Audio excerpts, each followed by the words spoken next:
এই ছোৱালীজনীয়ে মোক বহুত দিনৰ পৰা ফোন কৰি আছিলে, খুব ভাল ছোৱালী, আপোনালোকে অকণমান আশীৰ্বাদ দিব। অলপ ঘৰৰ আৰ্থিক অকণমান দুৰ্বলতা আছে, তথাপিও তাইৰ মনত এটা শক্তি আছে, ডাঙৰ শক্তি। তাৰ কাৰণে অকণমান আশীৰ্বাদ দি এটা হাত তালি এটা মাৰি দিয়কচোন। তাৰ নামটো ক'ব। নমস্কাৰ, মোৰ নাম শ্ৰী মীনা প্ৰধান। মই আপোনালোকৰ ওচৰৰে হয়, মোৰ ঘৰ গৌৰী।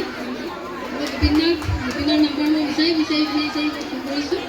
আৰু মই দুজন শিল্পীলৈ ফোন কৰিলোঁ, আকাশপ্ৰতম দা আৰু প্ৰাণজিৎ দাৰ প্ৰথম ফোন কৰিছিলোঁ। প্ৰাণজিৎ দাৰ ভাইকে ফোনটো ৰিচিভ কৰিলে, তেখেতে ক'লে যে তেখেতে অনুষ্ঠানত আছে। তাৰপিছত আকাশপ্ৰতম দালৈ ফোন কৰিলোঁ, তেখেতে ৰিচিভ নকৰিলে। বিপিন দালৈ ফোন কৰিলোঁ, মই বিপিন দা ৰিচিভ কৰিব বুলি জানো বাৰু, তথাপিও মই তেখেতক মেছেজ কৰিছোঁ, মেছেজৰ ৰিপ্লাইও দিছে মোৰ লগৰ এজন শিল্পী বুলি। মোৰ বহুত ভাল লাগিছে, তেখেতৰ লগত কথা পাতি মোৰ বহুত ভাল লাগিলে।